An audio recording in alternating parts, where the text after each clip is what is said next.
Good day, class. Welcome to our Module 11 discussion. This is entitled Digital Aspect of Self. At the end of this module, you will be able to assess your digital self using an online identity checklist. Distinguish what types of information can be shared or not on social media. Then lastly, write an essay about being a responsible netizen. Let us define kung ano nga ba ang ibig sabihin ng digital self. So, ang digital self refers to a version of yourself that is projected online. Kung ano yung self mo na pinapakita mo online. Okay? So, there are various versions of the self when it comes to our online presence. So, iba't iba yan. Na, yung kung paano natin express yung ating or paano natin ipakita yung ating self sa online. Okay? Iba sa personal, iba sa online. Like your Twitter, yung Facebook, no? Is iba yung pinoproject nyo online doon sa kung sino ka in person. So, nevertheless, it can be concluded that your identity in the physical aspect ay iba from who you are in the virtual world.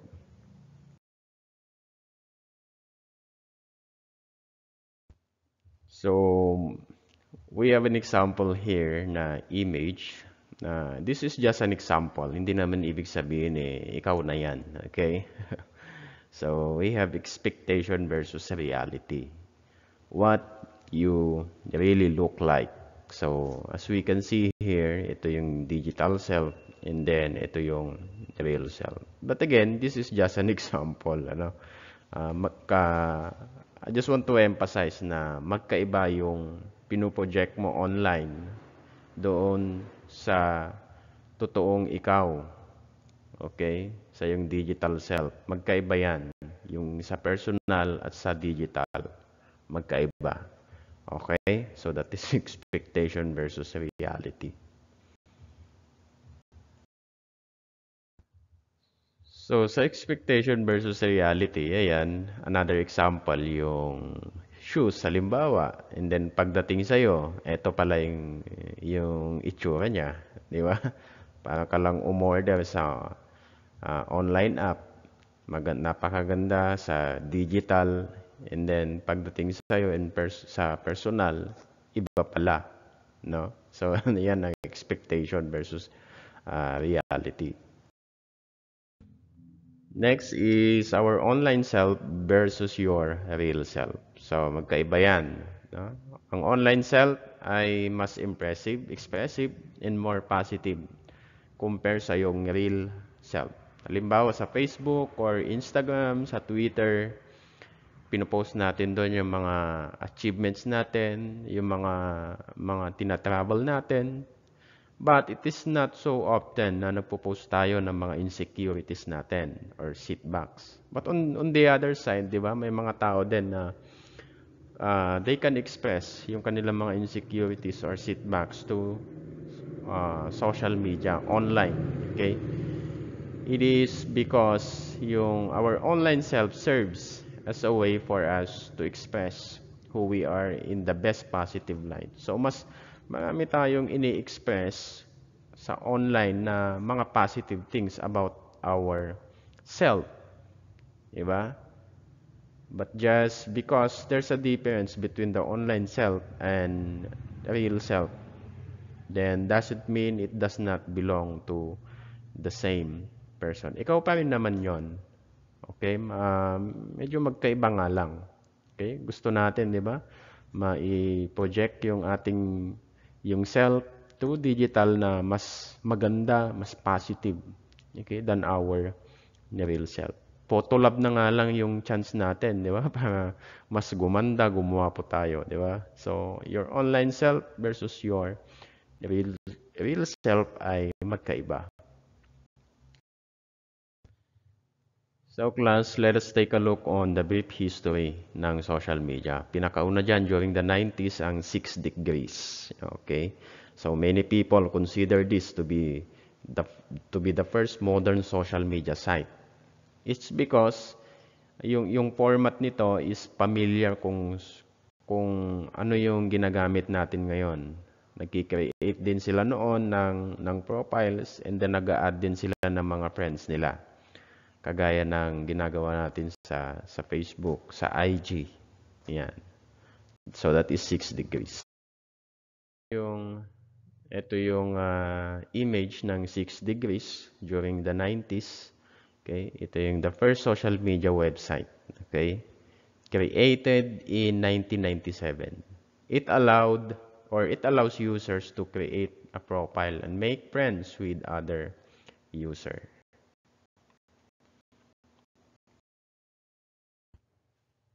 Pangalawa is itong tinatawag nating LiveJournal 1999 and Friendster 2002. Okay, so became one of the first mainstream blogging formats. So ito yung pinakaunang mainstream for blogging formats. Okay, years before Tumblr even existed. So it was founded and it became the most popular social media site during its time. Then later on, it would be followed. Diyan na sumunod yung LinkedIn, yung Facebook, yung Twitter, yung Instagram. Four of the most popular social media sites na ginagamit natin ngayon.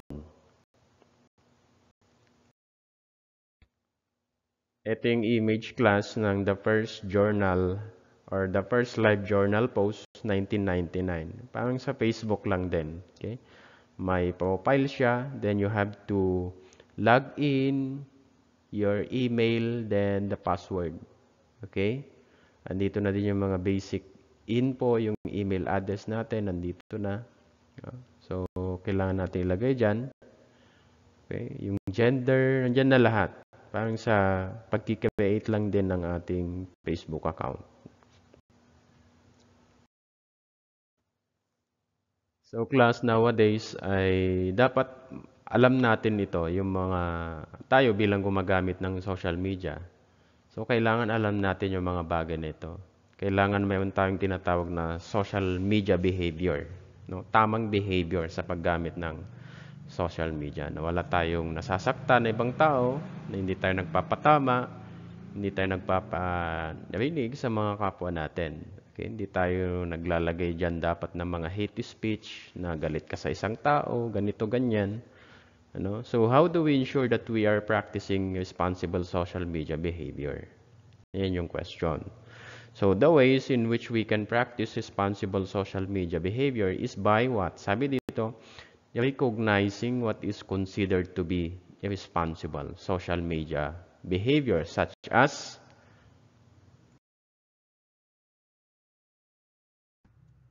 So number one, we have cyberbullying or cyberstalking, a type of harassment done online. So ito yung mga dapat hindi natin ginagawa sa paggamit ng ating mga social media. Okay, iwasan natin yung cyberbullying or cyberstalking. Okay, pinopost mo dyan, no? Yung mga bagay na patungkol sa isang tao. So that is a type of harassment done online, okay? Ang cyberbullying or cyberstalking. Pangalawa is trolling. Ang trolling naman, deliberately inciting quarrels or chaos in online communities. Ito yung talagang pinagplanuhan na pag-awayin, nagkikreate ng away, nagkikreate ng kaguluhan. Lalong-lalo na ngayon, kaya madalas nami-misinform tayo, ano? So yan kasi yung purpose ng trolling pag-awayin ng mga netizen. Okay? Ang dami niyan, nagki-create ng chaos, ng away sa online communities. Lalong-lalo na when it comes to politics, di ba? Diyan madalas ginagamit yung mga trolls. Okay? Then the third one is spreading of fake news. Ito yung mga dapat nating iwasan under social media behavior. Ito yung mga dapat hindi natin gawin or iwasan natin. Pagpapakalat ng mga maling impormasyon. Sharing or propagating news, articles, or videos that are not based on facts. Wala namang ebidensya. Either deliberately or not.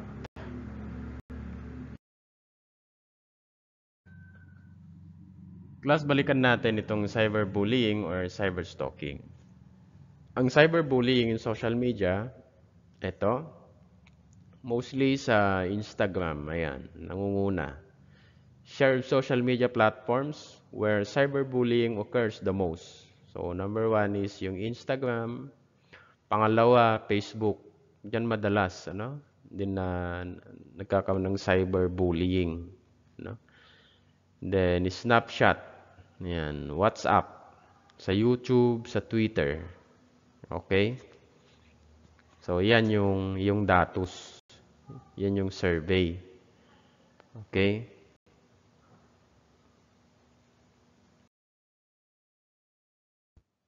So, ang ating kongreso ay gumawa ng batas, the Republic Act number 10627, otherwise known as an act requiring all elementary and secondary schools to adopt policies to prevent and address the acts of bullying in their institutions. So, be enacted by the Senate and the House of Representatives of the Philippines in Congress assembled. Yung dyan, Section 1, yung short title, this act shall be known as the Anti-Bullying Act of 2013. So, in Section 2, acts of bullying. For purpose of this act, bullying, ibig sabihin yan, shall refer to any severe or repeated use by one or more students of a written, verbal, or electronic expression, a physical act or gesture, or any combination thereof.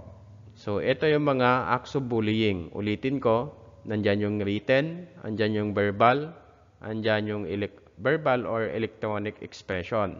Sama na dyan social media. Or physical, okay, yung pananakit, physically, or gesture, or any combination thereof, directed at another student that has the effect of actually causing or placing the latter in reasonable fear of physical or emotional harm or damage to his property.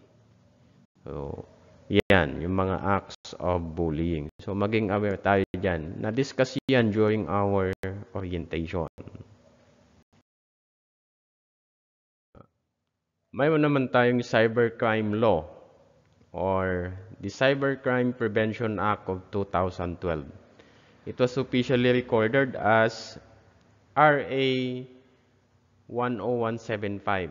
It is a law in the Philippines na naaprobahan on September 12, 2012. Ang aim nito, it aims to address legal issues concerning online, okay, interactions and the internet in the Philippines. Hanggang ngayon, di ba, napakatalamak nito. Okay? So, among the cybercrime offenses included in the bill are, andyan yung cyber squatting. Yan. Under cybercrime law ito. Cyber sex, child pornography, identity theft, illegal access to data, and libel. Okay? So, on October 9, 2012, ang ating Korte Suprema, the Supreme Court of the Philippines, issued TRO or Temporary Restraining Order, stopping implementation of the Act for 120 days and extended it on February 5, 2013 until further orders from the court. Then, on May 24, 2013, the DOJ announced that the provisions of the law have been dropped, namely the contentious online libel provisions. Okay?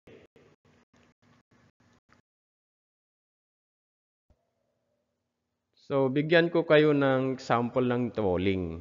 Kagaya yan, yung sa McDonald's. Okay? So, real Donald Trump, you are actually a disgusting excuse of a president. And we would love to have Barack Obama back. Also, you have tiny hands. Ayan. Ito yung trolling class. Okay, yung example niya. Okay. Ginagamit din ng social media. Next naman is spreading fake news. Dito natin makikita yung fake news. Kagaya halimbawa dito kay former spokesperson. Sabi niya, COVID lang yan, kunti lang namamatay kahit umabot pa ng 10 million ang infected sa Pinas, walang mawawala sa atin. Okay, siguro 10,000 lang ang patay. Be thankful instead kasi ang Pangulo natin ay hindi nahahawaan. Kaya blessed tayo. So this is an example of fake news. Okay? Nagpapakalat ng maling impormasyon.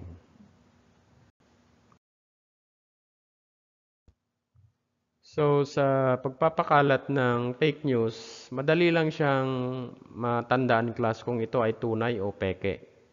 Una, consider the context of the article. Okay? When, kailan, saan, kung saan yung article published. Pangalawa, which audience is this supposed to cater to? Anong audience ba? Para kanino? Okay? Pangatlo, the author being satirical or sarcastic. Yan yung mga palatandaan na fake news. Halimbawa, walang pasok. Ayan. Ayan, ABS-CBN News, sabi niya dyan. Who needs to be concerned? Sino ang walang pasok? Di ba? Yan, yung pangalawa, which audience is this supposed to cater to? And then, yung kailan at saan ito na-publish. Okay? Publish daw March 7, 2013. Saan? Okay? Maynila update, sabi dyan. Oh. So, yan pa lang makikita mo na fake news. Walang pasok. Sino ang walang pasok? Diba? Fake news na yan. Okay? Madali lang siyang matandaan. Makita kung ito ay tunay o peke. So that ends our discussion class on Module 11. I hope kahit papano may natutunan po tayo. Let's call it a day. Thank you and God bless.